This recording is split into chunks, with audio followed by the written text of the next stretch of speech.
It totally. Oh, come on. Just picking up the gold as I walk along, and nobody cares. Just nobody gives a crap. Welcome to the Glacially Musical Podcast. It is beer, metal, and swearing. Of course, I am Nick Cameron of Glacially Musical, joined by my good friend, the Raging Cajun, Don William Fontaine de Lamont, and the man who's always ready, Shambo. Keefy Shambo. How we Shamon. doing, guys? Shamon. No, not Shamon, Shambo. Rochambeaux. Rochambeaux. Mama kusa. That's my Stop shit. that. Do you want a Rochambeaux for it? Like which kind of Rochambeau? South Park or Minnesota? South Park. I kick you in the balls. You try to kick No, me in the I'll do balls. Minnesota Rochambeau. What's that?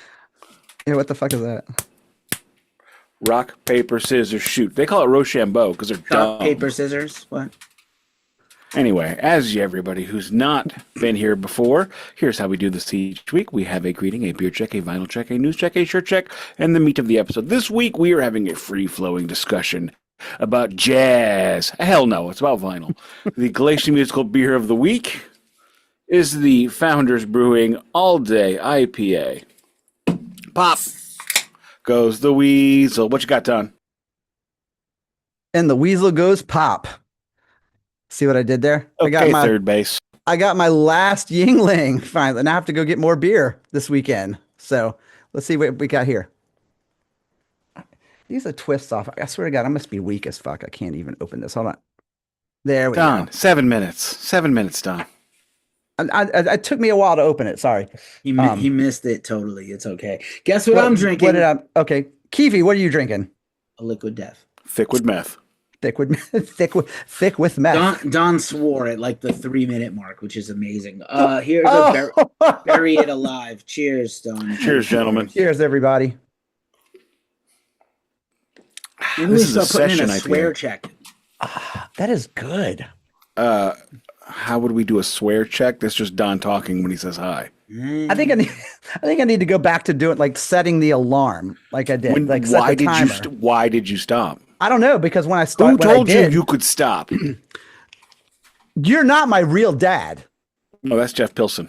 Okay, Dad. Jeff. Okay, Dad. Okay, Dad. My vinyl check this week.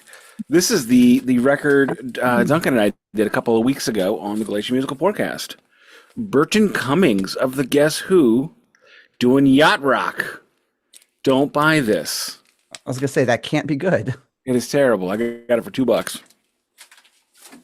And now, finally, I can say I am officially a Fenriz enjoyer. Oh, Because I got a Darkthrone record. Whoa. This is Circle the Wagons. Yeah, Circle the Wagons. Don, if you ooh and ah, no one can see Nick's vinyl. Don. Can you show it again, Nick? Because no one Oh, saw yeah, it. yeah. This is Darkthrone, Circle Los Wagonitos. Don. so I wanted to just a little quick more about the Darkthrone. What is it? I mean, is it like new, old? I don't know anything about Darkthrone other than like I just discovered that I like them. I know, are you having a good Friday? What is that? That's the Fenriz meme. I remember that. There's a video of him saying, "Hey, it's Fenriz. Are you having a good Friday?" And then there was a Twitter account that was just Fenriz. Are you having a good Friday? My favorite friend Rez was the one when it says, "I've got better sounds out of I got better sound doing your mom than Lars got slapping his snare drum or something like that." I gotta find it. I totally butchered that one, but anyway, I got it. The debut Skid Row. It's a reissue though. Very excited about it though because it sounds incredible, and it's going to take the place of the one that got completely destroyed when we had a septic backup in our basement years ago. Mine is the gold version. Do you have the gold version? Nope, this is a good old slick black vinyl. All right.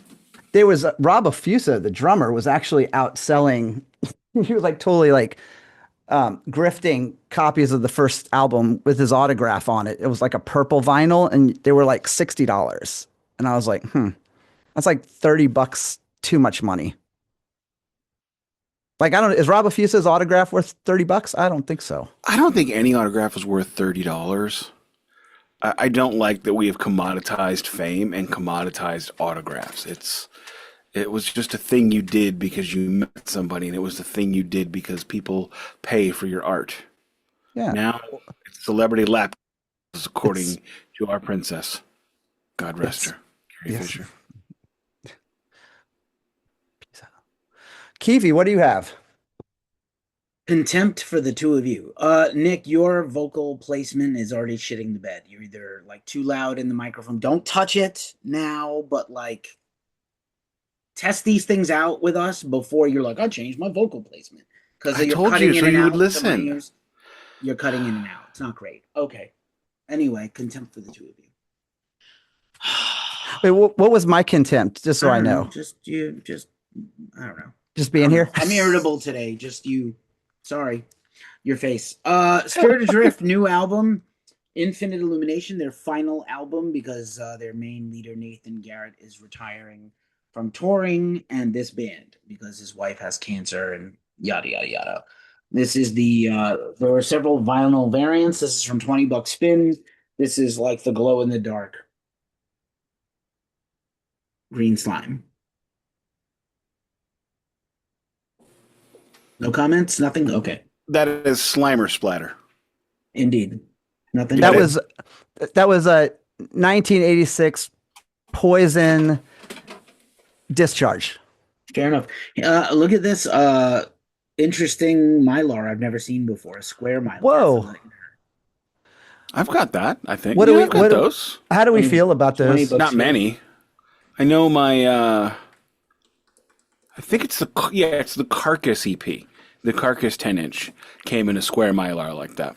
Well, I'm not talking about a square mylar with paper. I'm talking about just mylar.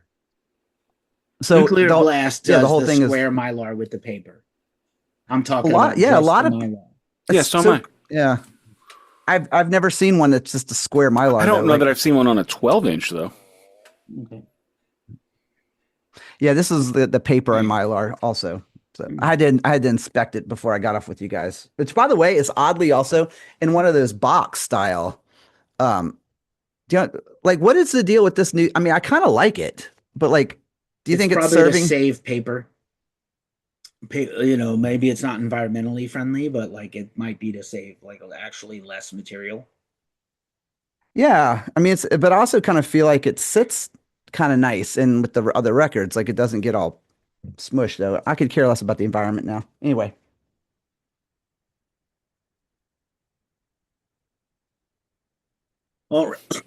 Alrighty.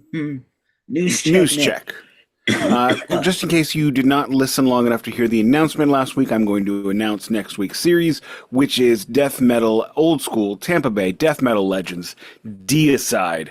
As I said in the chat today, I don't always listen to Deicide, but when I do, my neighbors hate me. Yeah, that's funny. I think it's funny.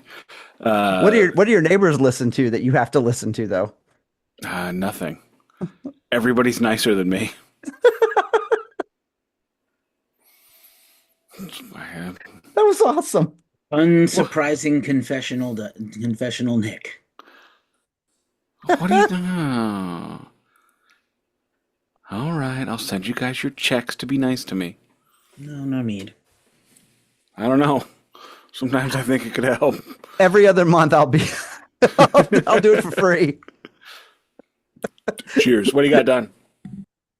As far as news goes, oh gosh. As far as news goes, Foreigner is releasing a live album called In the Eye of the Storm live on July 24th. And it's going to serve as the official soundtrack to their 50th anniversary concert film. Did we know that there was a Foreigner concert film?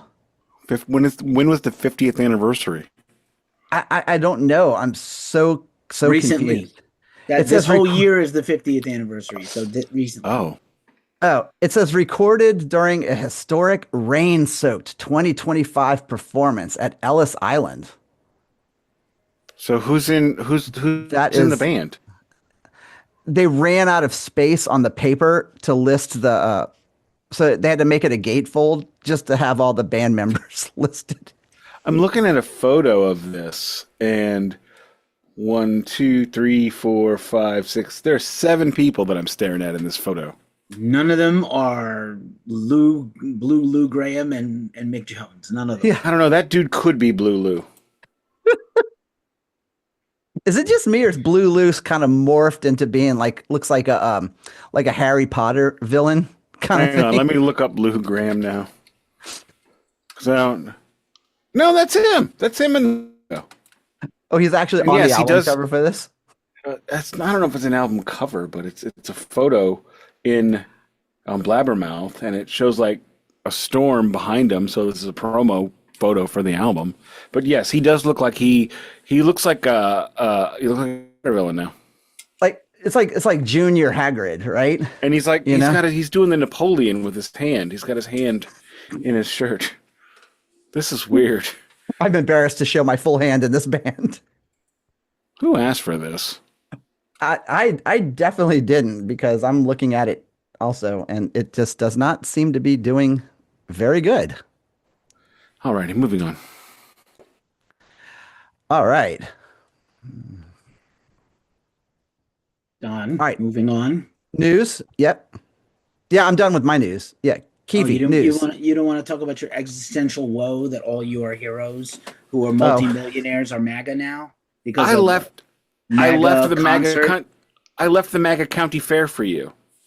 You know what, dude? I was not gonna say anything, but since Keefy brought it up, like all I'm gonna say is that I was very like not surprised but heartbroken to find another musician that I love is a bootlicking Trump MAGA cuck, and his name shall Whatever not. gave you the impression that Bret Michaels was a good person? No, really. No, really. His performance on Rock of of Love was an amazing acting performance. he's a That definitely bad- isn't. Yeah, I'm talking. terrible. He's a bad person. Why are you so? I love you, but you are naive, honestly as fuck. Like, get over it, bro. Oh, yeah. Most No. everybody you like is probably MAGA. Most everybody. There's like 15 guys in the whole world that are not MAGA right now. And I'll be honest, I'm fine with it until it becomes you weren't today. news. You weren't today. You have to No, look what at I'm saying was yourself. I'm okay with it until I find out about it. Is what I'm saying. Like, so I'm not okay with it now. And I know it's an ass backwards philosophy and everything, but like, I don't know. And I think maybe what it is that it is the kind of naivety of me, and it's always been this way. I've always been I've been a good judge of character for bad characters. Like I just always want to assume that people are just good people. Now I thought Bret Michaels was a shitty actor. I thought his fucking reality show was dog shit.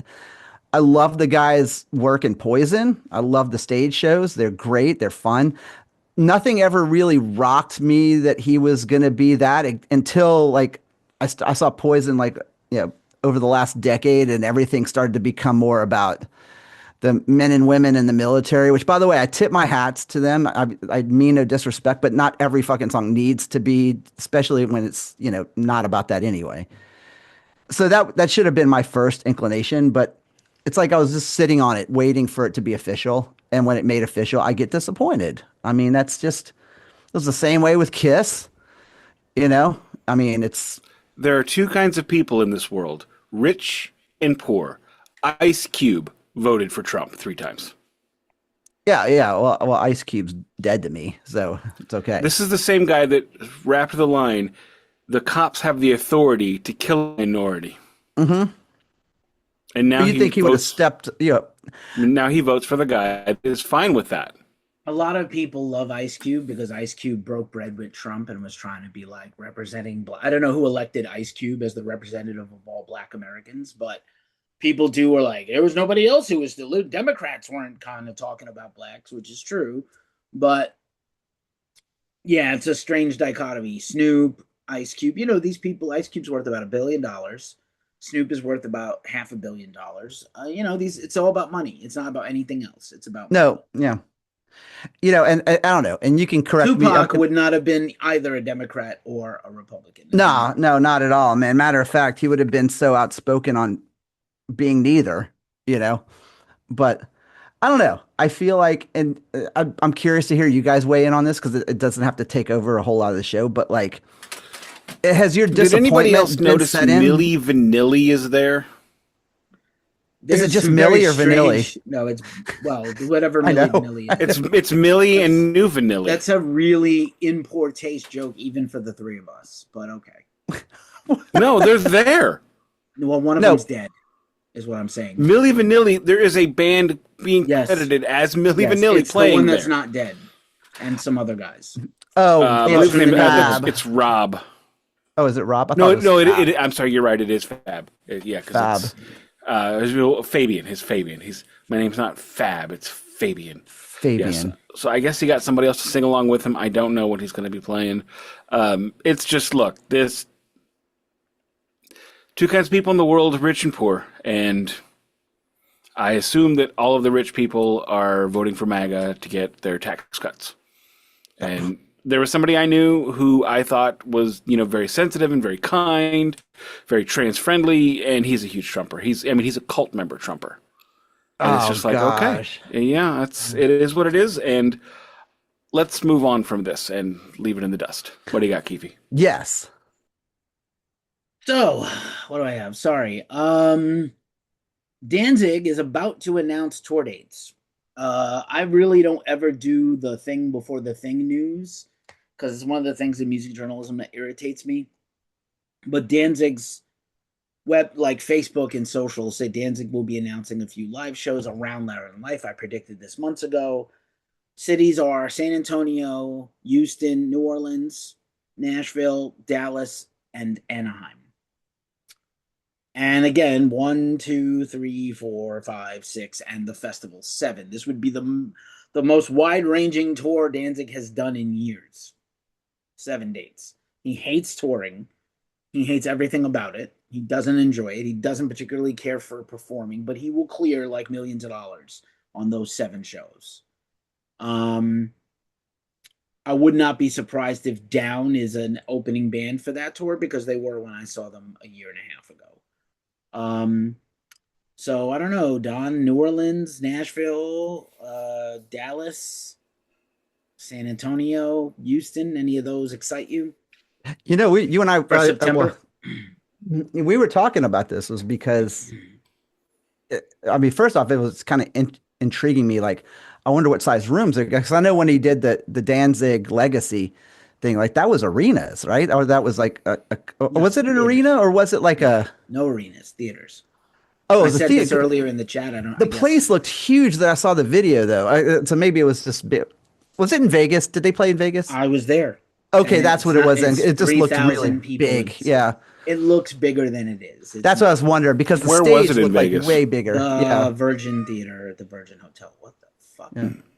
So we're probably talking maybe like 3,000 seaters. I don't know. I'm Anaheim. Honestly, there's a House of Blues in every one of those cities. He hates Live Nation because what he'll do is sell a lot of stuff cash and not do he still clears like 70, 80 grand a show in merch. Clears. That's after the cut of 25% by Live Nation. I wouldn't be surprised if it's all House of Blues because you asked that before. Again, House of Blues, 3,000. Every House of Blues, about 3,000. I've noticed this with a trend too. Is that we talked when someone signs on with a House of Blues tour, it seems like they do House of Blues in just about every town that there's a House of Blues. They get in. Same thing with a city winery. I don't know if you've seen those for the the smaller shows. Yeah, we have one here. I won't go to it. Yeah, I saw William Duvall there, and I saw Carmine and Vinny Appice or Appice there. Was that the Drum Brothers thing? Yeah, the Drum Brothers. Okay, yeah. How was that, by the way? Bang Bros. The Bang Bros. That would be a really ingenious name for a tour for that. That'd be awesome. Let's get that URL. It was great. So Danzig announces tours.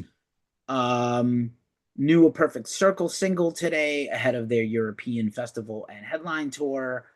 And then Metallica finally did their no repeats weekend, finally, after 4 or 5 shows in Europe. So this is, speaking of late stage capitalism, Deutsche Bank Park in Frankfurt, Germany. I'm just going to run through the set list. There are a few surprises. Oh, thank you. It's a long way to the top if you want to rock and roll on tape. Ecstasy of Gold on tape. Creeping Death. Harvester of Sorrow. Holier Than Thou. We've seen that 1, 2, 3 before. King It's Nothing. on multiple albums. King Nothing. What multiple albums? Live albums? No. Yeah, multiple live albums. Sure. King Nothing. 72 Seasons, the song. Ride the Lightning. Kirk and Rob Doodle, Don't Need It, but it's them playing a Tankard song for Germany. Whoopie-doo. The Day That Never Comes. Cyanide. That's pretty good. Orion. Nothing Else Matters. Dawn. Sorry. Sad But True. And then kind of the earlier things in the set, later in the set. Battery, Fuel, Seek and Destroy, which are usually like early in the set, and Master of Puppets. Like seeing 72 Seasons, like hearing Cyanide and The Day That Never Comes in there, not a lot else different. That's 2 Death Magnetic tunes on that. That is indeed 2 Death Magnetic tunes. That's a pretty solid fucking set, man. That album is, what, 10 years old now? In November? It'll be 20, actually. But Death Magnetic? No, Death Magnetic? No, what? Yeah, I mean, I'm like sorry. 4 years. I meant Hardwired. I'm sorry. Sorry. No, Death Magnetic. Yeah. Those are dang tunes. Yeah, okay, so 16, 17 years. Yeah. Or 18 years. Night 2, also from Deutsche Bank Park in Frankfurt, Germany. Long Way to the Top, Ecstasy of Gold, Whiplash as the opening song. Nice. Interesting. For Whom the Bell Tolls. Shortest Straw. Ooh. That's good. Until It Sleeps. Good. I like that one. Lux Interesting. Eterna, which is better than 72 Seasons. Leper Yes, it is. Messiah. Whoa. Whoa. Holy fuck. Kirk and Rob Doodle, Fast as a Shark by Accept, possibly the first thrash metal song officially. Fade to Black, Wherever I May Roam, Call of Cthulhu, The Unforgiven. They did long ass instrumentals 2 nights in a row. Interesting. They did that when we saw them also, both songs. Did they? They did. Okay. Unforgiven, Whiskey in the Jar, We just talked about that. Yeah. Blackened, Ooh. Ooh. Moth into Flame, Yeah. One, and Enter Sandman. So, 3 or 4 surprises. Everything else pretty bog standard, as Duncan Evans might say. That's really an interesting set for me because for someone who isn't very familiar with a lot of their output after the Black Album, like it's very spotty. Like both of those shows sounded like I would probably have enjoyed the majority of those shows. No Bleeding Me? No, they haven't been playing it lately. And Last nothing year. off of Reload. Not even Fuel.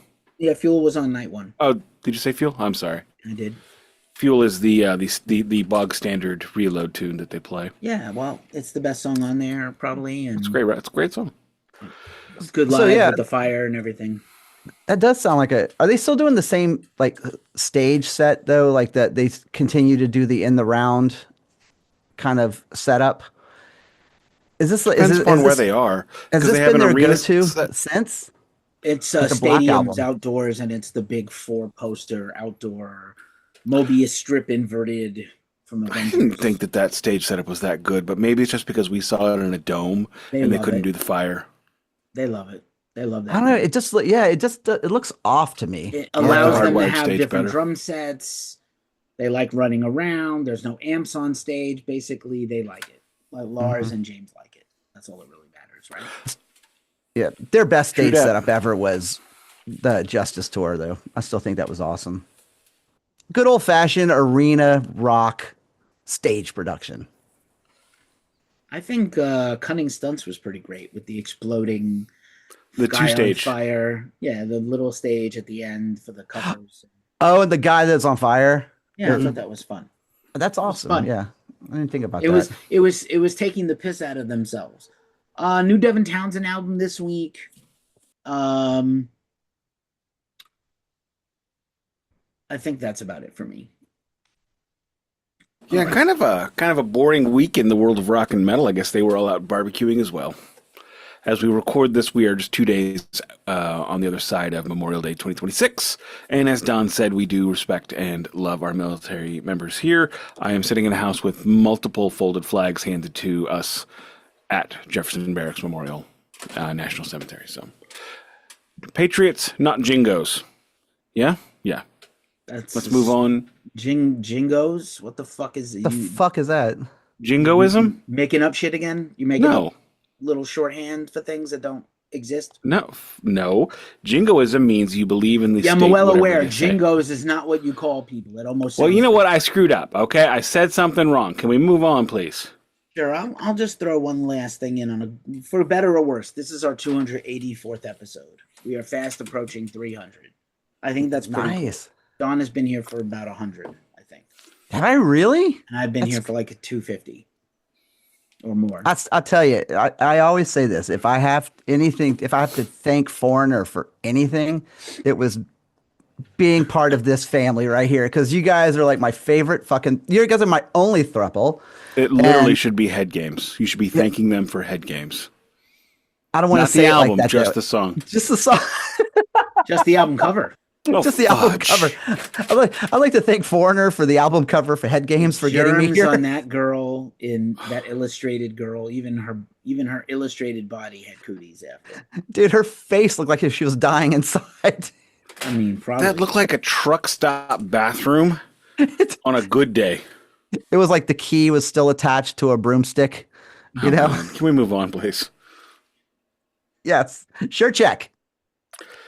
I'm rocking friend of the show, Cannibal Corpse, this weekend. Actually, not this weekend, just this afternoon. Evening. Some Nice. fucking time of day. Did you get that at Hot Topic? Yes, it did. It Hot Topic. I ain't sad. They had 3. Told lawyer wife, I'm coming home with 1. Which one do you hate the least?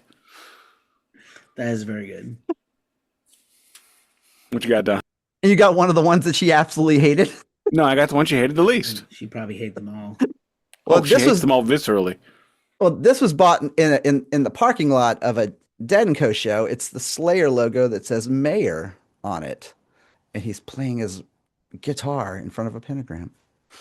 John Mayer is like Miracle Whip.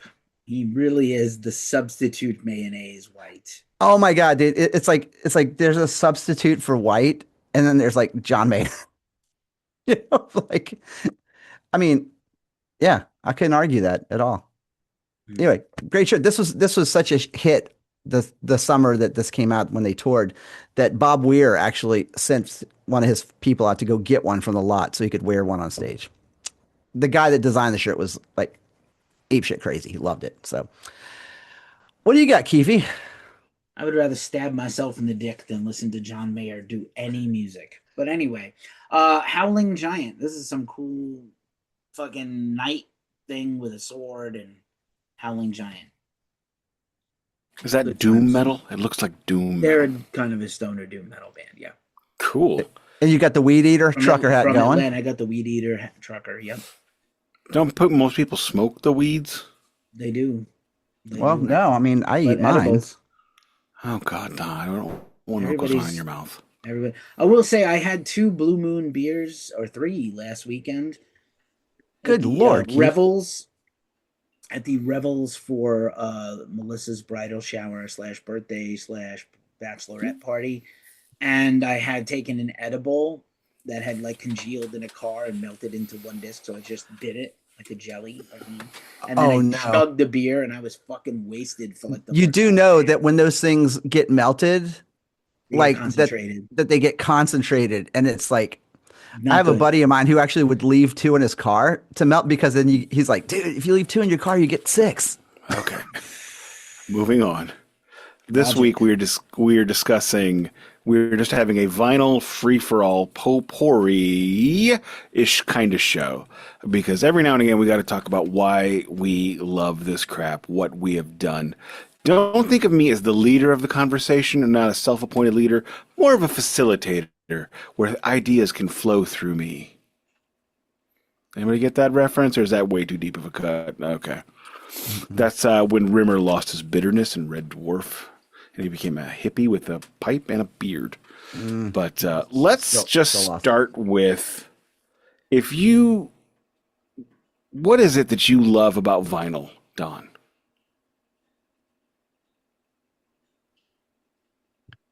Everything. There we go. Honestly, Set it up. dude, set up game point. But it's interesting because I feel like there's like two two chapters of the story, and it's probably this way for all three of us. Is that you had the love of vinyl in your youth, but it wasn't really a love for vinyl. It was just a better medium than buying cassettes. So we liked vinyl because it looked cooler, whatever. At 52, it's not so much even just nostalgic, but to see newer bands putting out vinyl that's got the packaging to it, that's got lyrics, it's got pictures, it's got, it's a time warp back to a time where you had to actually dedicate. Like it was a dedication to sit and listen to a record, like you couldn't go to the bathroom, get a drink and come back. Cause if you did that, side one was almost done, you know? My kid, when she was like 4 or 5, I forget what it was, because she's never, she's not grown up in an era where you couldn't pause everything. We're listening to a record, we're having a good time. She goes, "Daddy, pause it." They how it works, Nothing. kid. Are we gonna That have was to have many, the many talk? years ago. Actually, I did discuss this with her today because I wanted the Gen Alpha opinion. And I'm like, "Why do you like vinyl?" She's like, I don't, I don't like it any more than anything else. It's every format's got its pluses and minuses, but I like having a physical copy. They look cool, and I like going shopping for them. Because, if you look, there's not many CD stores around anymore. All of the music stores are now primarily vinyl or at least 50-50. 50-50 is the Mm-hmm. minimum. And it's a weird thing. Sorry, go ahead, Keefy, you're up. You know, I think the same feeling that I had as a little kid going to the record store is the same feeling I have now. I like the presentation of these things. It's not, I love my records. I do try to carefully choose the ones I have. I definitely will have to be more choosy in the future as I'm losing real estate with less and less things as I move into Oh, I know cohabitation that feeling. I'm with my looking at my rack, and there's not much room left in it. soon to be wife. So I'm gonna have to I don't know, but downsize, but cull some of the shit out. So I have room Mm-hmm. for new stuff for the next few years. I might be able to get one or two more Calixes, but that's probably pushing it. Again, I'm concerned about the heat index of the home, but we Mm-hmm. might be able to mediate that a little bit. Um, but yeah, I love records. I remember when my oldest brother used to come home from concerts and with his guitar and buy a record. I remember him bringing home very vividly Kiss records and Pink Floyd The Wall and just being fucking astounded. Like when you see the Kiss Alive or Alive 2 Gatefold and you see the stage, like it's Mm-hmm. mesmerizing. It was captivating, and I still love, like, look at the artwork on this today from this. Like look at this thing. This thing is gorgeous. Like whatever this is insane. I don't know what this is, but I know the music inside's gonna rule, even if I didn't know the band ruled. So I mean, like it is pretty spectacular, and I love the digipacks, even though like it was kind of an excuse for labels to rob and pillage my bands that I love to make fans buy two and three of a thing. I even love the gatefold of a thing. Like I have a CD here that I was looking at earlier in awe, and I was like, man, this thing is really cool.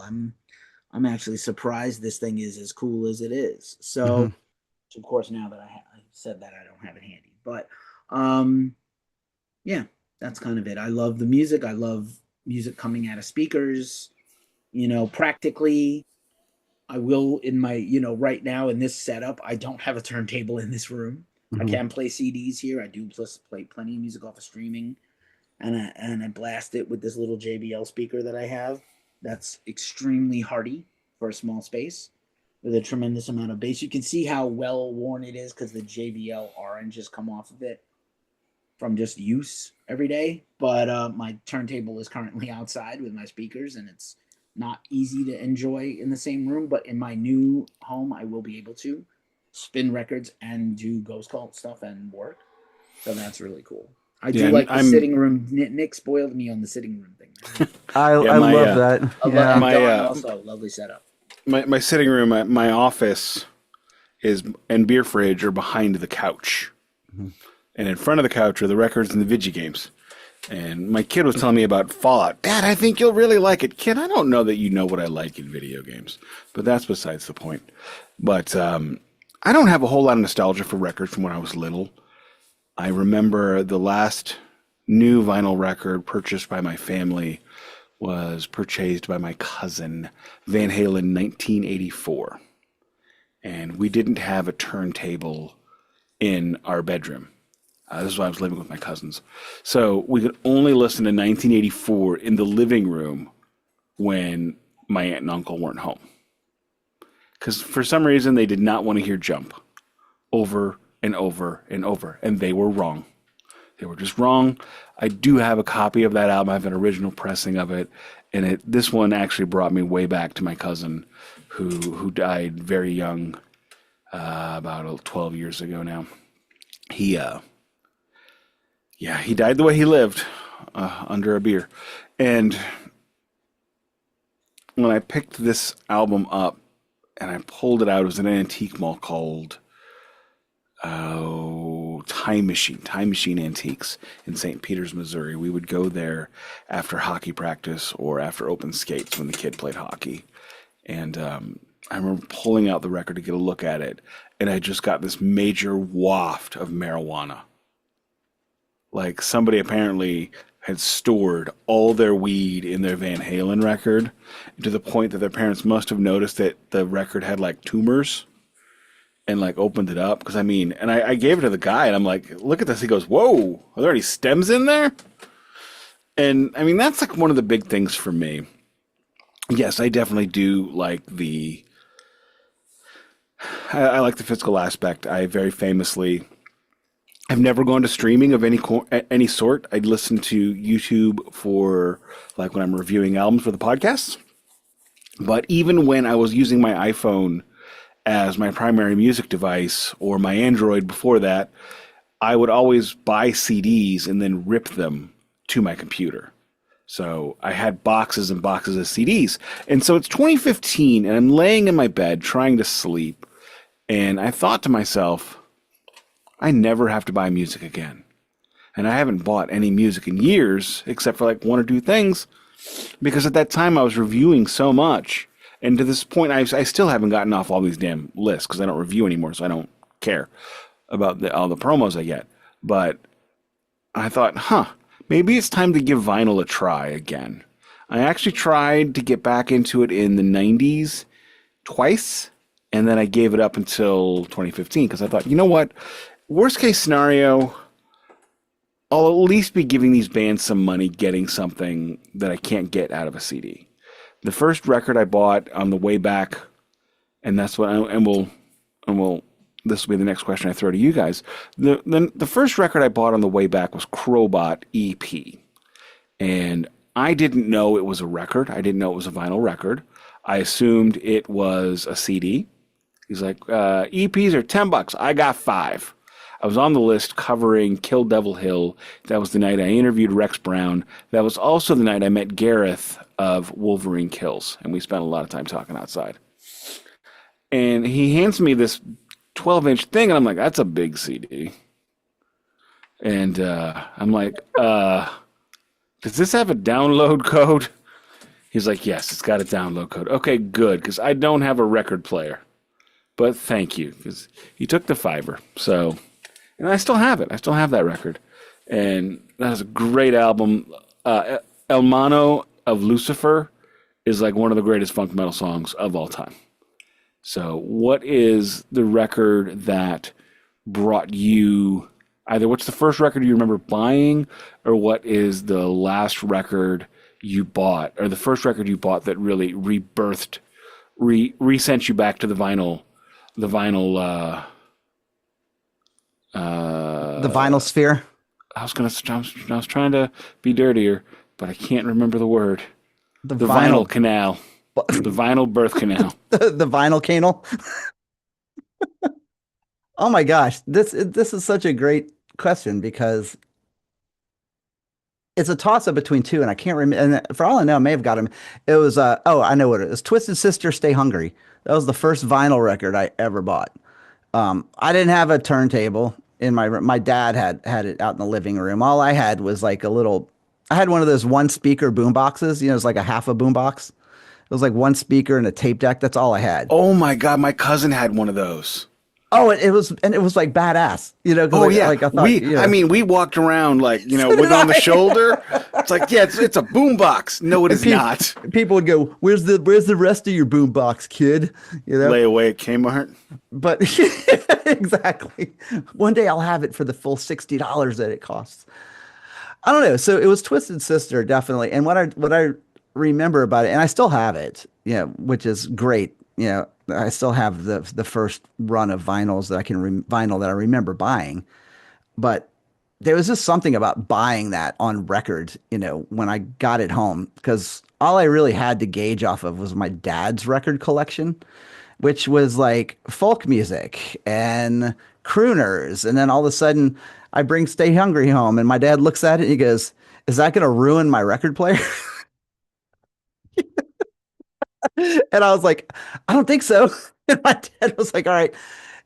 He could see the enjoyment on my face as I listened to this. And so he waited probably a good few months or whatever. And finally he was like, "Why don't you just take the whole stereo system?" I never listen. When I listen to it, it's on my day off. I'm only off one day a week, so I'm gonna get a smaller system. Why don't you take this one?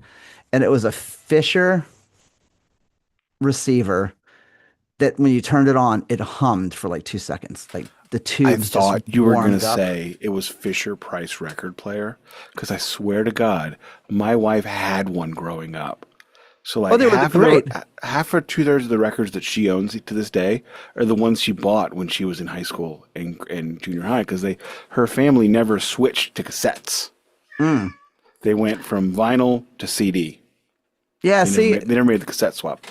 yeah, so that was my first foray into vinyl was that. And then of course, you know, we're talking 80s metal, you know. So following that was everything. Rat, Kiss, God, Lillian Axe, you know, Iron Maiden You though. saying Kiss reminds me. I wanted to say something responding to what Keefy had said. When you had talked about seeing Alive 2, the gatefold for Alive 2, and seeing that stage, that is such a great point, and it's cover art doesn't work on less than 12 inches for me anymore. If you think about 10 years after, you guys know 10 years after? Yeah, yeah. Everybody knows 10 years after if they pay way too much attention to things. But I love 10 years after.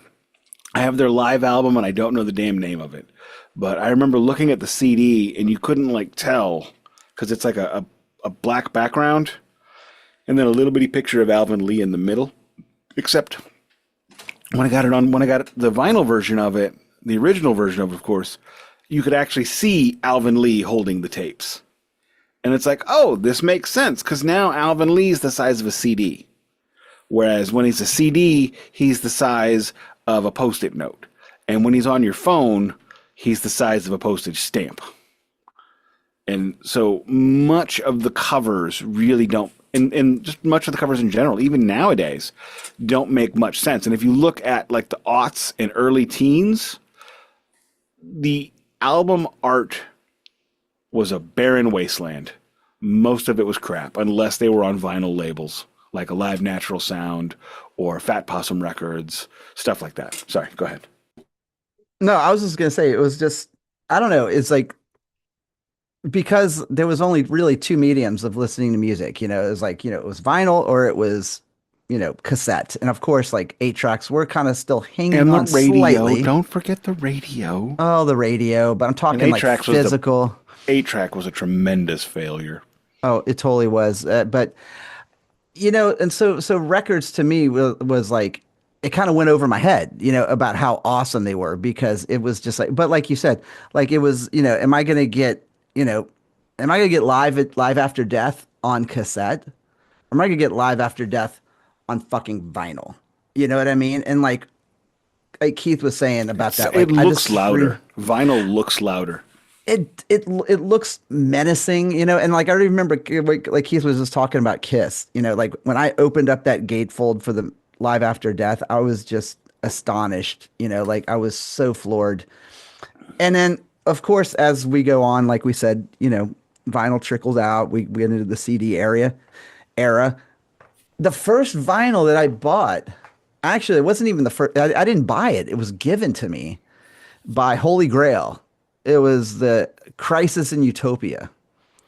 And I didn't know what to do with it because I didn't have a turntable. And the Holy Grail guys were like, here, take it. Why don't you take one of these? And I'm like, no, let me buy. And they were like, no, man, just take it. And I was like, and they were super nice kids. Why didn't you ask for two so you could send me one? I didn't know you yet. This was like, not the point. Terrible excuse. Go away. Terrible excuse. But that rekindled that for me because again, the artwork on the front of the Holy Grail album, if you look at it, it's fantastic. It's beautiful. And I'm looking at it and I'm going, there's something much cooler about looking at this than looking at the CD copy that I have. And so it was, but then from there, I started to notice that metal bands in general, the artwork started to get better. Like it started to get big. It started to all of a sudden be made for a 12-inch square, not for a small CD cover or. And especially whatever. if you're talking about cassettes where the shape is different. So well, do you remember the cassettes they used to have sometimes? Like I know black. They have the black band and then the square cover. Yeah, yeah. It's like you Maiden couldn't even and Sabbath see. did that. Right, you couldn't even see the bolt on Eddie's head. Now you look at the vinyl and that bolt's the size of my pinky toe. You're not going to miss it. So they opened his head up. Were you a Maiden? Were you a Maiden vinyl kid, Keefy? You were, right? My brother had the first one, and then I was on CD with Maiden later. Am I hallucinating or do I hear a cat? We having a cat check? Louis? I expect a cat to show up with headphones and a little baby Yeti microphone. Like he holds it up and Louis, it like knocks the microphone out of the way. Memory knocking Nick shit off the shelf. Thank you, Louis. Louis, I can put the mic near him if you want to hear him better. I mean, he's loud and clear. He's loud. And clear. But anyway, what I was saying was the real I was asking you guys about because is that Derek Riggs always had a signature.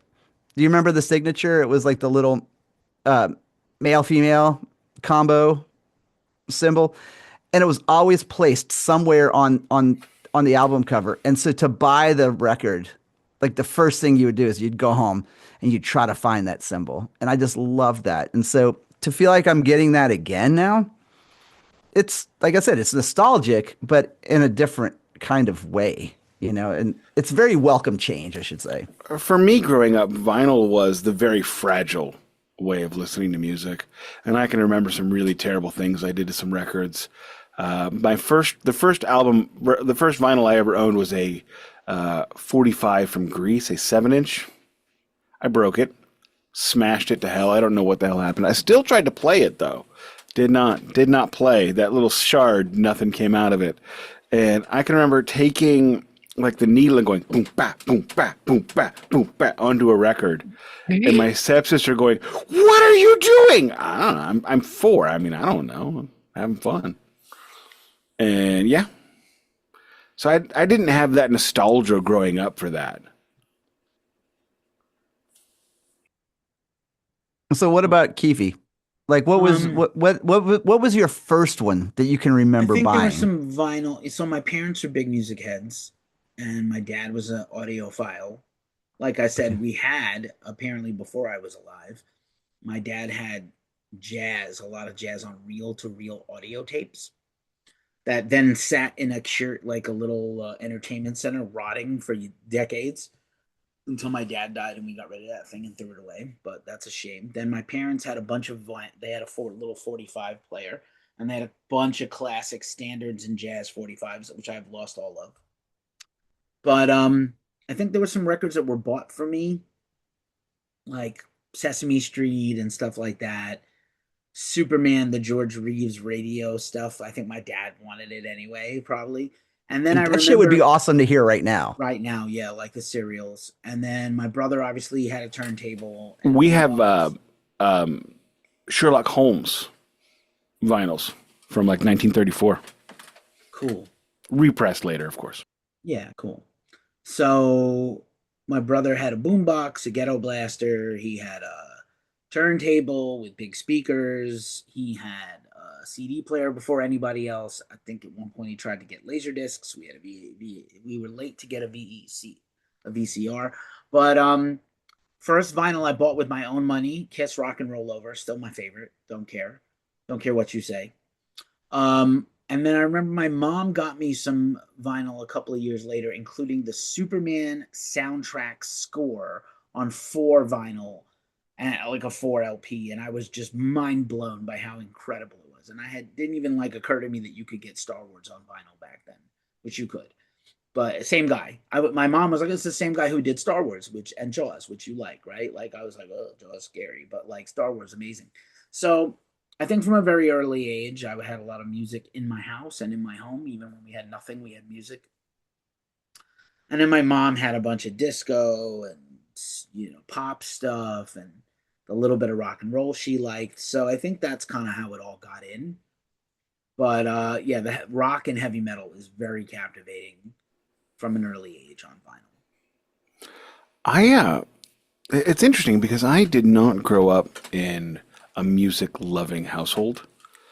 My mother only ever shared one band with me in the entire 45 years I knew her.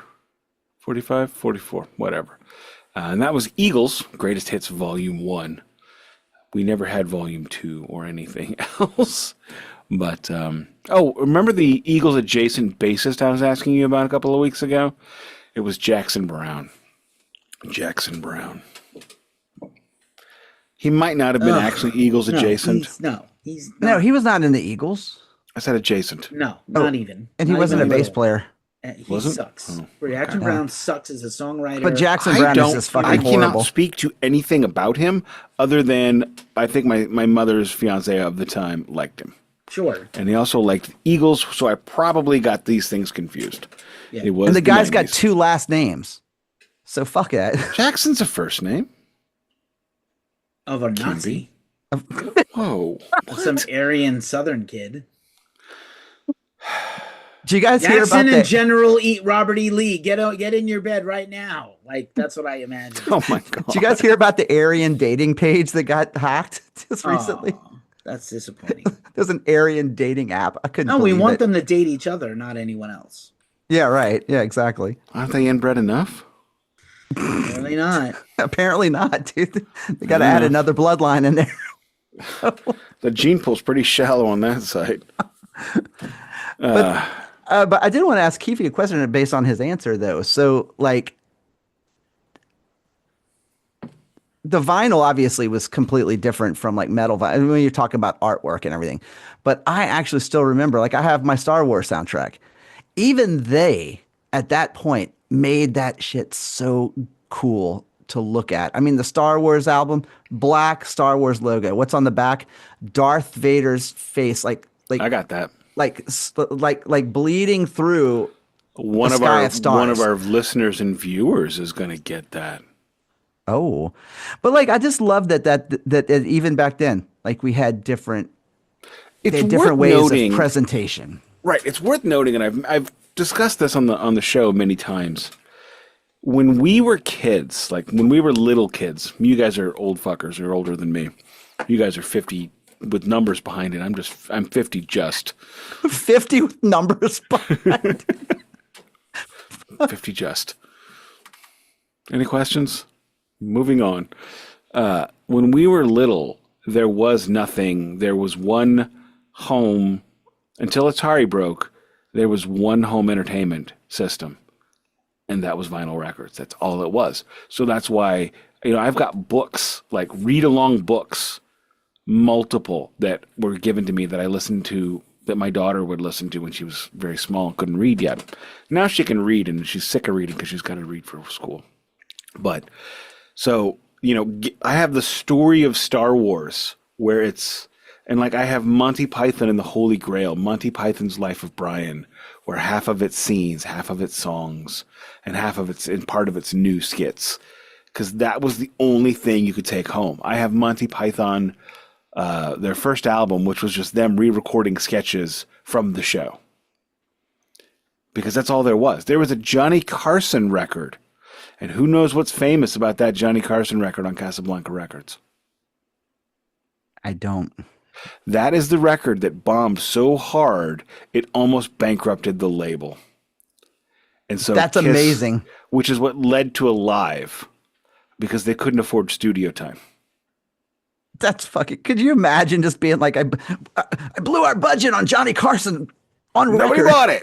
I keep saying I'm going to buy a copy of it because it's historically accurate and significant. But then I think to myself, well, nobody else wanted it. Why should I have it? But I do love those old story, because you were to say, I remembered that. Like, I had the story of Star Wars. I had the Superman. I had, God, what were they were like so many others. And like Keefy mentioned the Sesame Street records. Yes. Yeah. What about the Muppets Christmas record with John Denver? I have it. I listen to it every year at Christmas. I love it. I bought it recently at the Record Space, which is not a place I took you, Keefy. Next time you're in town, I will take you to the Record Space. I'll take you to the stores you didn't go to last time.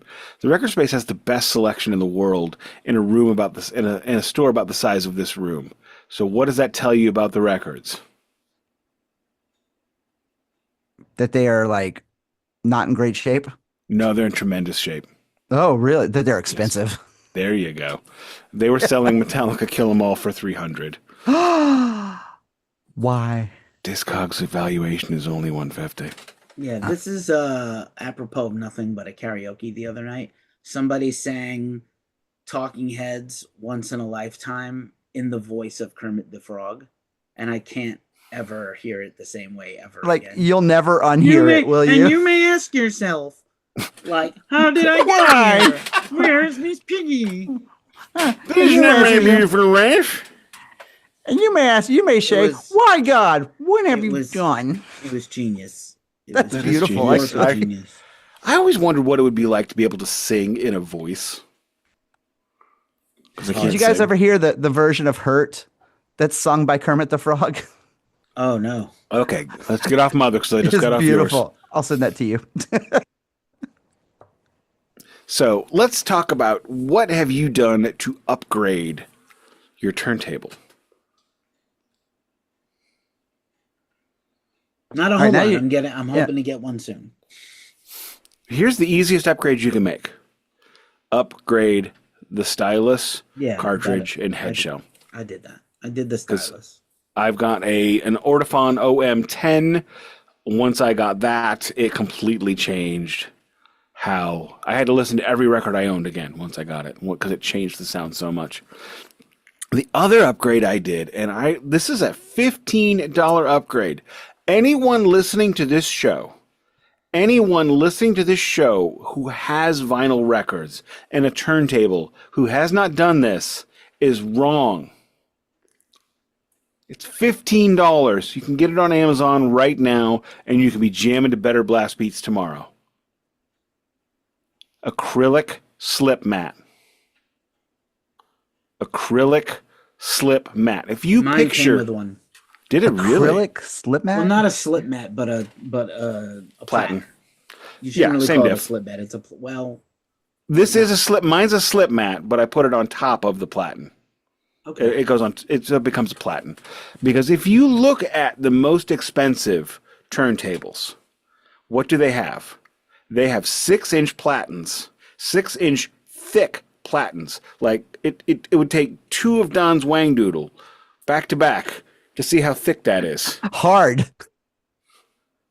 Fully erect, two, back to back, made of acrylic. You can buy just the slip mat, and what the biggest thing that does for me that I noticed is it makes blast beats so much better. It makes the blast beats punchier. And I think everybody listening to this show loves blast beats, yeah? Yeah. Blast beats. Makes Lars more important. Christ. What? That was like the stupidest blast beat I've ever heard in my life. But although it's a pretty accurate, I think. I mean, how else do they go? That's not a blast beat. Yeah, you're right. That's my old Toyota. A blast. It's like my Nissan. So I want to know more about this acrylic thing because I feel like you guys have kind of held out on me. I don't know. So I'm sorry. When you came on this show, did you not go back to episode 1 and listen to everyone leading up to it so you would know the lore and the backstory? No. Neither did Keefy, and there were only 20 at the time. And the only reason why is because to every episode. Oh my God, really? Yeah. The only reason is that we are the forward story. Because I have malignant narcissism and I listen to my shit over and over and reanalyze and grade myself every. I do the same thing on mine. That's what I do. Yes, but because the acrylic thing is it's just a slip mat. What it does, it's what kind of slip mat do you have? There are only two acceptable answers. Well, you keep saying slip mat, and I'm going to say that that's wrong, and you're going to mislead people. Don't say slip mat, because then people are going to get the fuzzy thing that puts static right into your mechanics. Don't do it. I'm looking up acrylic slip mat, and it's what I have. It goes on top of platen. What are they actually supposed to be called? They come in rubber. They come in fuzzy. I understand that, but the majority of people think a slip mat is a fuzzy thing that you put on your thing when you're not playing it on your turntable. If you go to Amazon and you try to get this, I know what you're talking about. You got to look up slip mat. That's why I use slip mat.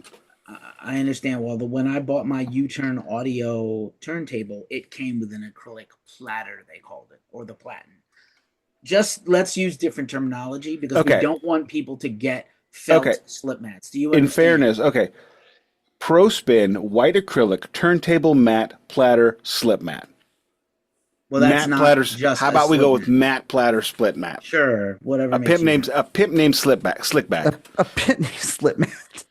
So so I got for the longest time I had the one that just came with the turntable, but I didn't love the static that it created, and then I got one from a record store that basically just has the Dead logo on. It's the big steal your face, but it's a very smooth kind of like it's not that felty kind of thing. It's hard to explain. It almost felt kind of like shirt-like in a way, which is weird, but there's like zero static to it, and like I like it. And then I got one at Kilgore Trouts that they gave everybody during record store day. I'm looking at them on Amazon right now. They're $19. I am looking at a Slimer green one, translucent. Mine is pink because when I bought it, it was the only color that was left. But what this does is it semi-imitates the acrylic platens of the super fancy record players. And it's the completely anti-static. The fuzzy ones and the rubber ones are extraordinarily staticky. So like one of the best ways to get rid of static, in my opinion, is just to clean your records, to wet clean your records, right? When you use the acrylic version, you don't have to clean them to get rid of the static so much. They're just not as staticky. Once I made that switch, like Pink Floyd records, like the Pink Floyd vinyl records, that like the new ones, for some reason, those things are extraordinarily staticky. Have you guys noticed this problem? Or is it just me? The ones I've noticed that seem to be the most staticky, I guess, is the ones that when they come in the inner sleeve that they have, that's no longer just paper. It's almost like this kind of cardboard that literally sounds like it's scratching the record as you pull it out. Do you know what I'm talking about? Like no, I don't. Firm. I don't. I'm glad I don't. No, I mean, it sounds like angry. You guys must have these. You know what I'm talking? It's like instead of a paper insert, it's kind of flimsy. These are like kind of sturdy. It's like the Roger Waters album has it. Dude, I don't remember. Oh! You know what I'm talking about? You mean the paper, the cardboard ones? The insert, yeah. That's like cardboard ones that have like photos and stuff. Yes, Roger does that. Iron Maiden does that. Yeah, Floyd did it for the but. That's where I see the most issue with static is coming out of those. But then the minute I get those, I take those out and I put them in the mylar. But what I've been doing is that the mylar sometimes, not always, seems to fit perfectly inside of the insert. So I I have generally not been that lucky. So I put the unfortunately, mylar in it like and then my just Iron slide the Maiden record in. records, the Iron Maiden, the last 2 or 3, they don't have a Senjutsu live record yet, do they? Because I've Mm, the one in Mexico, Days of the Dead, and Not an official one. Book of Souls, of course, Book of Souls live, and you can't get the mylar into those inserts. I don't know. So okay, so Keefy's upgraded his stylus. Keefy has an acrylic platter, so that's tremendous. Keefy's doing it right. Donna's learning on the fly. and just so you know, I have a Audio Technica, I which have a Pioneer PL250 1975 model. this is like a 2000 something model. I don't know what it is, but all I know is that it plays really good. It sounds fantastic, and it doesn't fuck my records up. That's all that matters, though. But The important thing about the I important thing am about like that fascinated is by the change of stylus, though. That's what I want to understand.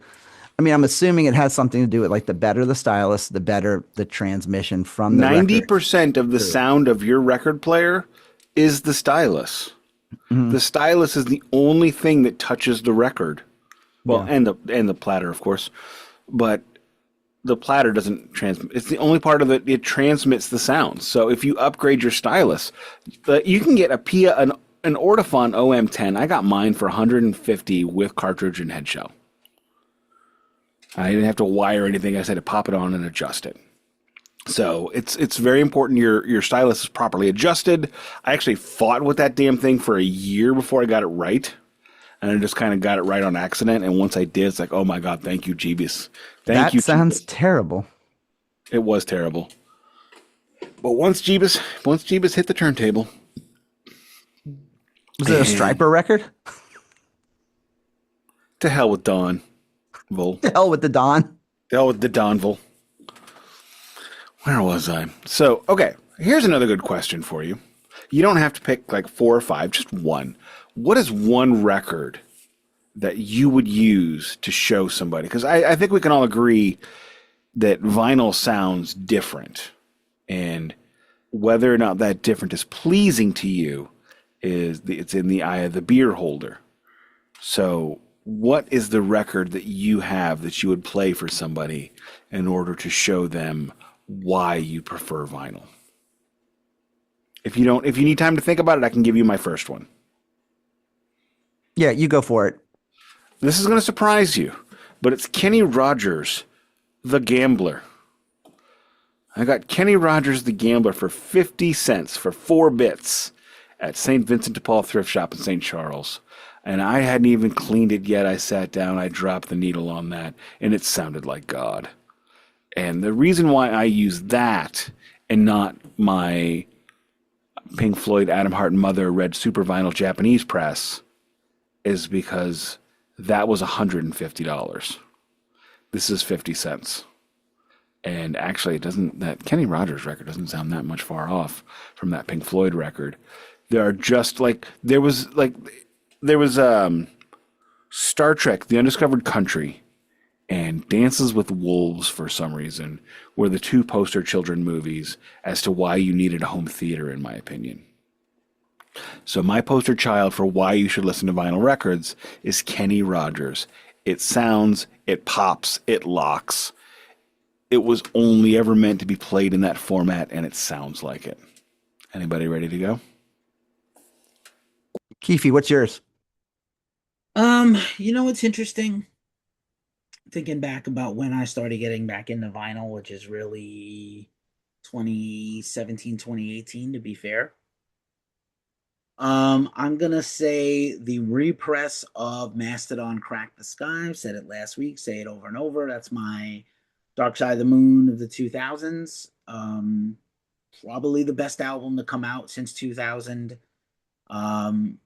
Also, Machine Head The Blackening, not just because it was a monumental album. In the age of the loudness wars, that's the first record that stopped doing it. Oh, let's go fucking blast everybody's fucking eardrums beyond comprehension, where everything is muddy and you don't hear anything. So And another compressed great one for beyond that belief. is Death Magnetic, because Death Magnetic, you can't compress it on vinyl. They have to remaster it, so it sounds so much better. but it sucked when they did it. And to me, that's a foul. That's what Sucked kept when they them did not. what? So Saint Anger followed trends. We're not doing a Metallica episode, but I guess we are. Saint Anger followed the trend that everybody else was doing. Don't master the record or make it so raw that it's fucking imperceptible and unclean and like, oh, it's so fucking cutting edge and cool. Slipknot did it. Iron Maiden did it. Metallica did it. Suck. The suck is real. Except that Slipknot's album's actually fucking good. Maiden's album's not that great. But the original master of Death Magnetic is fucking horrible. It's horrible. Oh, yeah. It's horrible. So, like, I'm not going to give them credit for fixing it. They should have fixed it the first time when they did it. They actually broke it because if you had Metallica Guitar Hero, they had the original non-compressed mixes. Yeah, the stems. And everyone was like, oh my God, this is amazing. Yes. And then you got it and it sounds like a brick. Fucking trash. So, like, I'm not going to give them a attaboy for fixing it later when it was fucked in the first place. And All right. Hardwired does not suffer the same problems. And neither does 72 Seasons. Beautifully mixed and mastered. But anyway. True. Don, do you have something? Yeah. So, and it's funny because as cliche as it may be, I have to edge toward like Dark Side of the Moon.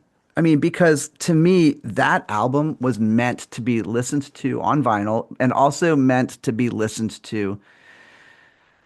Like, so I have like it's not a quad setup or anything, but I've got 4 speakers in this room. So I've got 2 over here. So I've got a left and a right over here, and I've got a left and a right over here.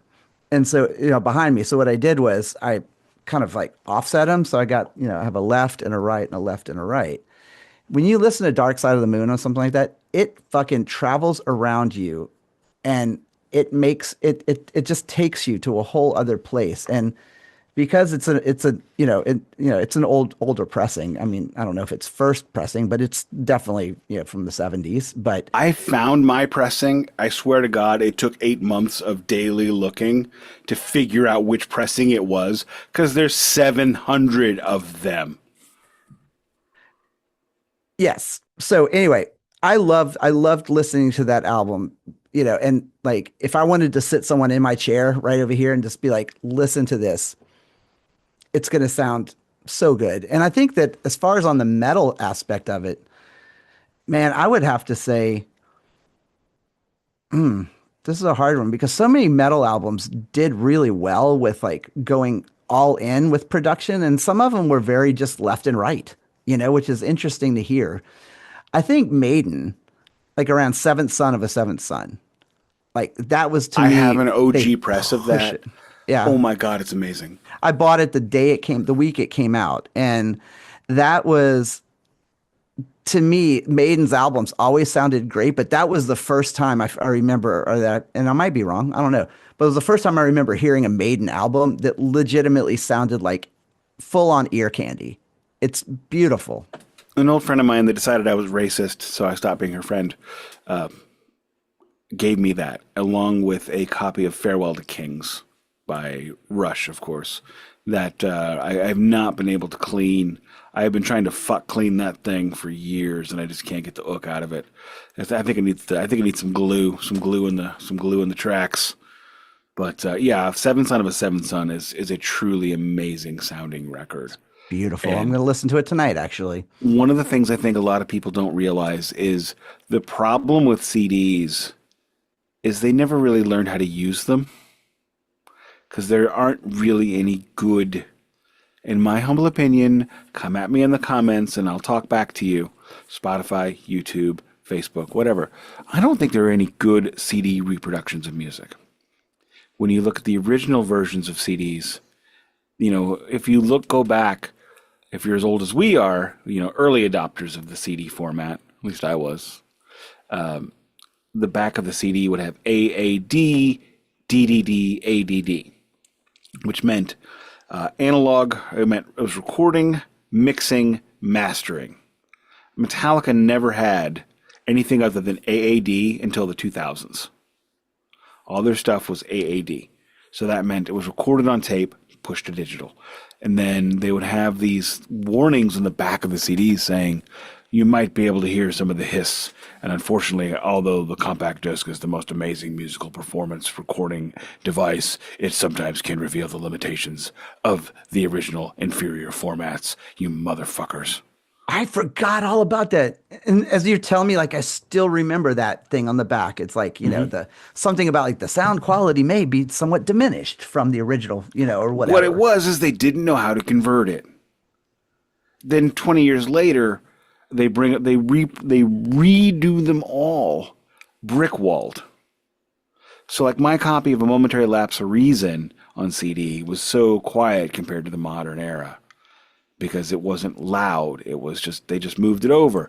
And Kiss Lick It Up and Kiss's Asylum, I am sorry for what I am about to say to everyone within the sound of my voice, especially Keefy, who would kick me in the balls if he was in the room with me right now as he hears what I'm about to say. Don't say they're good.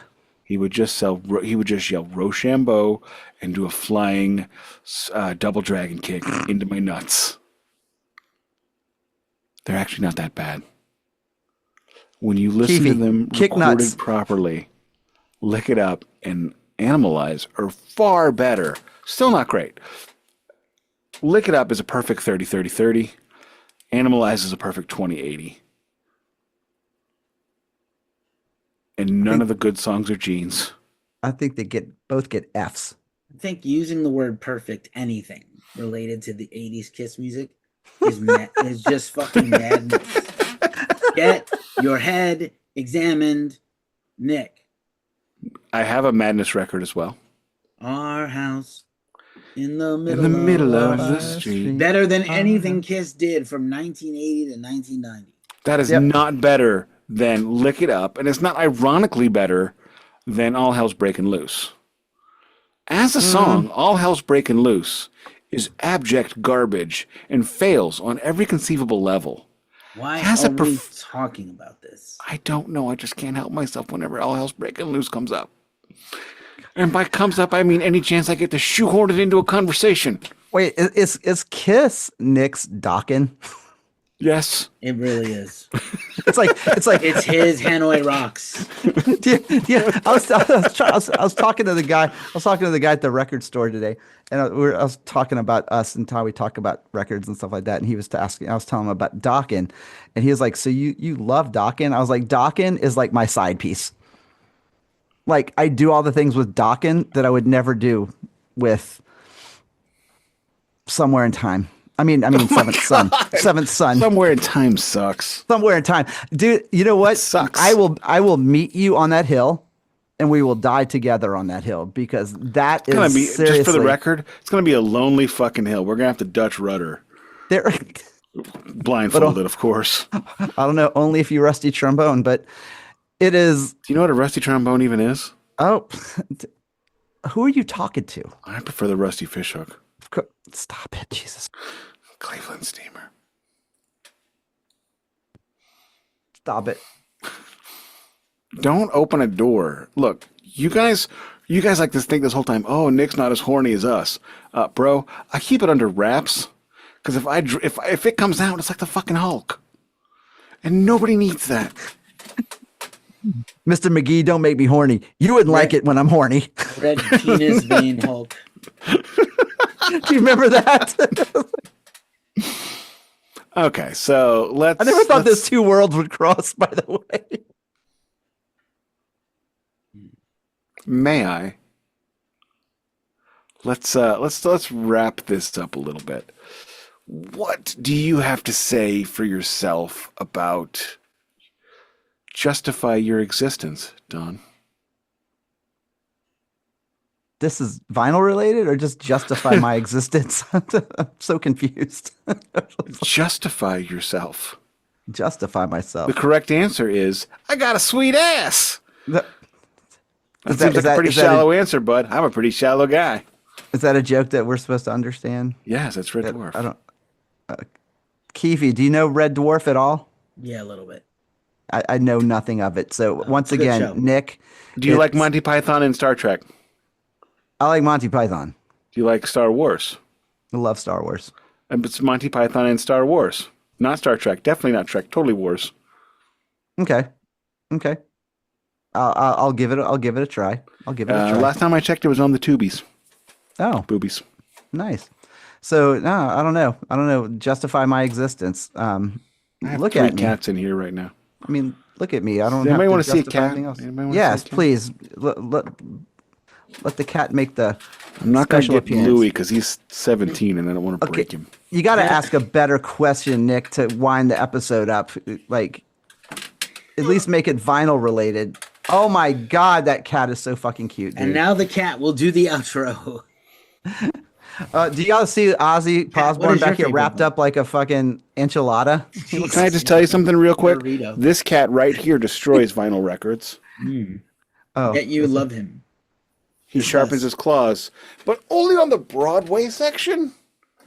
Oh no! No, That's really insulting. smart cat. I mean, I can just go get those. I could go back to the thrift shop and replace those. Wait, real quick. I do have to tell a quick vinyl story. You're gonna love this. Is that the other night I was listening? Condoms aren't vinyl. No. Anyway, what was I? I was listening to. Oh, I know. I was listening to Chick Corea, Tones from Jones Bones. It's like his '60s kind of acidy jazz funk album. You're gonna make fun of Broadway and then drop Chick Corea. Dude, Chick Corea is Bro, badass on that Bro, album. But this anyway, this is the least self-aware you have ever been. listen to me. There's this one groove in one of the songs, and Ozzy Posborn makes his way into the room. He comes in, he stops, he stands in front of the speaker, and he goes like this. And I was like, that is amazing. That right there, the magic of vinyl, folks. I don't know what it was, but One of the things that I really connect to with vinyl records is just it's the way music was always delivered. And being a child of the 80s, cassettes were similar as well because it was the other side, side A, side 2, side B. It's just right. It just feels right. And I'm able to play it through my vintage speakers. I actually need to repair my vintage amplifier because it's got a problem. But the fact that this equipment still works, the fact that I'm listening to 60-year-old speakers that are just tremendous. And they were not built for the coup, but if you listen to the coup, it makes the speakers hum. Riding 15th in your neighborhood, make them as big as hum. Anybody know that song? no, but I know the 5 million ways to kill a CEO. No, that was Vanilla Ice, actually. No, what was? Blowing up 18th in your neighborhood, sit back and let us big as hum. Drop, duty. Drop, duty. Hey.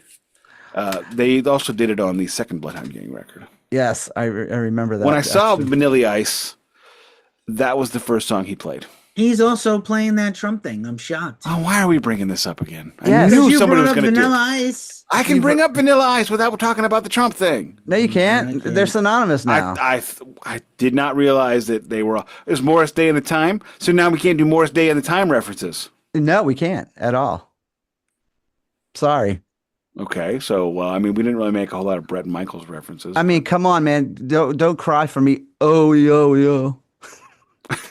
I thought you were going to say Argentina. I mean, what's don't?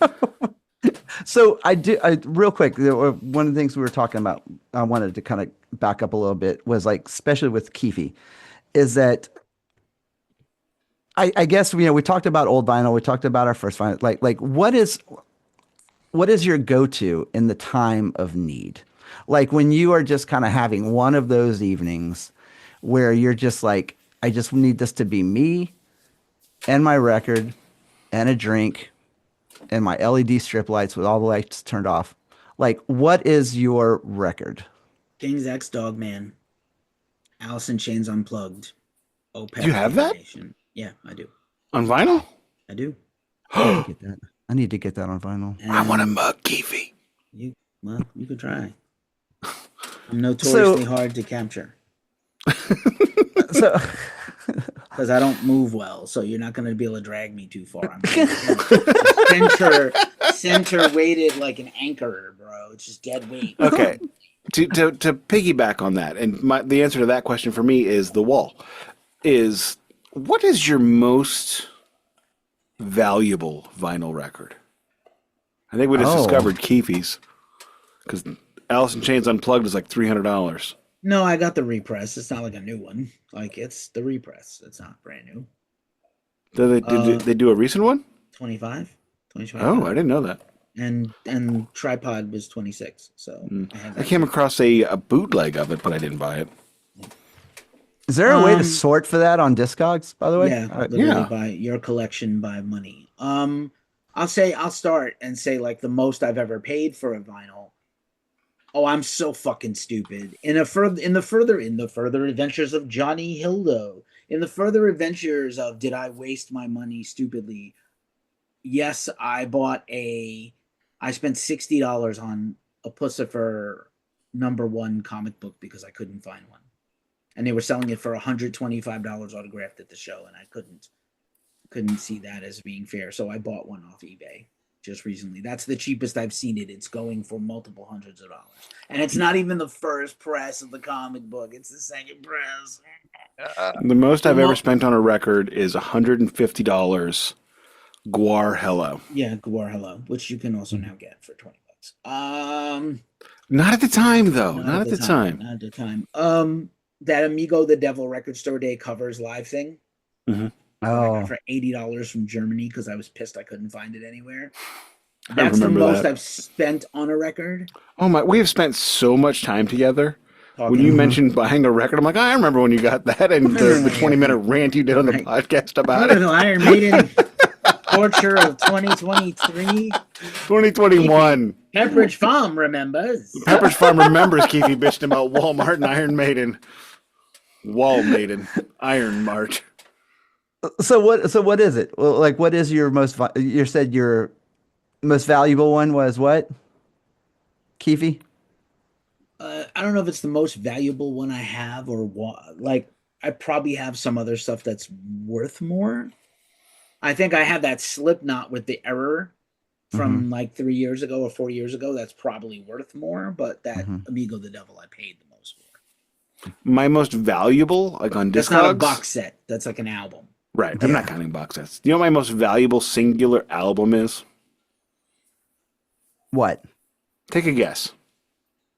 Your most is it like a Show Tunes record or something like something like obscure? The Show Tunes records are very cheap. You never know. I mean, look, we just saw somebody pay what $9,000 for a Danzig 45 or is something it your like that. Father, Jeff Walker of Cactus? No, it isn't. What? No, I don't have any valuable Carcass. The only original pressing Carcass I have is the last two. Honestly, I don't even have Heartwork. I have choice cuts that I got from a Retro Day version of it. No, my most valuable Discogs record, and I'm going to pull up Discogs just to make sure I ain't joshing with you. But now, are you going by maximum value or median? No, like, median. You Median. go by median? That's what I thought. Median, bro.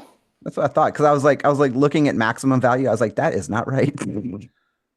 Oh, my maximum value? I can retire. But I don't have maximum. That is not what I thought. What? So according to Discogs, my most valuable album that I have is a clear vinyl copy with a signed insert of Boy Genius's album, The Record, which looks like it's going for about $90. Oh, hang on. I set media to lowest. Let me fix this. Okay. Oh, so did I? No, I set it from minimum. No, I needed medium. Mine's medium from lowest to highest. Okay, this makes more. Wow. So I got like a bunch in a row that were 0, and I'm like, priceless. So apparently the median value, I can't believe this, is Aphrodite's Child 666, the 666 album, and it says that the median value of it is $410. You should sell that and get like a cheaper one. I actually got it for free, which is great. But I love the record, you know. But here are my top 5, and then this will be what we end on. Top 5. 1, 2, 3, 4. Number 5. AC/DC 1981 repress of TNT. $105.26 median value. Mine came up as 179. You have the original. I got the re. Oh, that's right. Okay. Number 4, Street Sweeper Social Club, self-titled, featuring Boots and Morello. Median value $109.50. I got that for $20. The AC/DC I got for free. Box set. And continuing in the Boots Riley vein, number 3, Sorry to Bother You by The Coup. Not the soundtrack, but the album called Sorry to Bother You. Median value of $136.33. Holy fuck. Number 2, Guar Hello 150. It has held steady since I purchased it, so I have not lost or gained anything on that record. Now, who can guess my number 1 valued record with a median price of $192.95? Hold on a second. I'm trying to think. 5. Is it one of the Danzig boots that you have? No, boots are not valuated. Oh, okay. Oh, that's right. They stopped doing that. Yeah. Right. They went legit, the bastards. Oh, I hated when they I did hate that. legit. I hate legit. They're too legit to quit. But they did quit, and they're not legit enough. All I right, miss 5, that because 4, 3, 2, 1, 0. $192.95. Median value. I purchased this album from England for $29. Lulu by Metallica and Lou Reed. You have to be kidding me. There's only two pressings of it. How much did you pay for it? I just fucking said so. I want to hear it again. $29 shipped. That's crazy. All right, you want to drop a couple? You want to drop this or you want to skip this?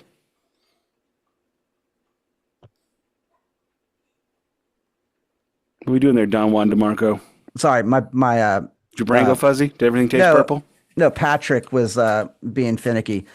So it looks like as far as like mine go, let's see, the median value for number 5 is the Dave Matthews Band on vinyl Crash, which is a limited edition re-release. Yeah. Then it is my Metallica Kill 'Em All on Megaforce, which is $135. Again, you've got the first, I got the second. Mm-hmm. And then TNT for $179. Quit having the first one. I got the second, bitch. And then the other one is Master of Puppets, which is $115. I have the 11th pressing of that one. I think that's a first pressing that I have. It must have been because I bought all the Metallica albums at that price. First damn press. well better, babe. Yeah. Do you want to trade where you have, because you have Kill 'Em All and TNT, and I have Kill 'Em All and TNT. Do you want to trade one of your firsts for one of my seconds? No. Sorry. I would answer the exact same way. Yeah, exactly. I channeled my inner Nick to answer that question. All right, number 1 is the Aphrodite's Child, 666. Median value, $410.95. Did like some crazy ass rich person buy it for too much money to make a point? It doesn't make any sense. Which is crazy because on the low, it's 35. The median is 377. The high, doesn't make any sense. It's $1,300. No, something's wrong. Well, so the high end, there was a misprint. And there was on what is it, on one of some of the, it was like a handful of the first issues, they had the side one label on both sides. Gotcha. And that was one of the higher ones. The only record I have like that is David Gilmour live in Pompeii. Mm-hmm. Yeah, but being as they only did one pressing, it's not worth any more money than the ones that don't have it because none of them have it. All righty, Keefy, what are your top 5 if you want to play? You don't have to if you don't want to. I think I'm going to pass. I already gave my answer. All righty. Anything else that needs to be said, gentlemen? Take us home, Nick. Deicide next Oh, week. crap. Thank Do you it, Nick. for... No, I gotta start over.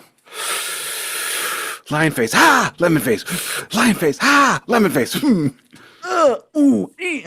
Gus, action. Ben, I'm busy. Thank you for listening to the Glacially Musical Pouredcast. We are nothing without each other, and we're better with you. So if you could like, share, subscribe, rate, write love letters, hump letters, or porno fan fiction about Keefy and Don, I want to read that. I want to read it too, actually, because I want to see how this plays out. Leave me out of it. That's just going to mess up my dreams. My dreams are already weird enough. Just put me on the cover like Fabio. Wow. Oh, my Lord. Don. You just now I'm horny for Don. You can't unsee it now, Bio. can you? I'm horny for Don Bio. Oh, jeez, where was I? Anyway, whatever. Fuck this. This has been the Glacially Musical Pouredcast. It doesn't play in Peoria. And I don't even know if they have any record stores there. Bloomington sucks ass when it comes to records. They're right next door. So, by association, Peoria sucks. Richard Pryor. JoJo Dancer, your life is calling. What? Richard Pryor left Peoria because it sucks. And lived in Berkeley because it rules. That's fair. Berkeley is awesome, Are actually. you just like waiting for somebody to drop a really funny quip? I don't think we have it in us today.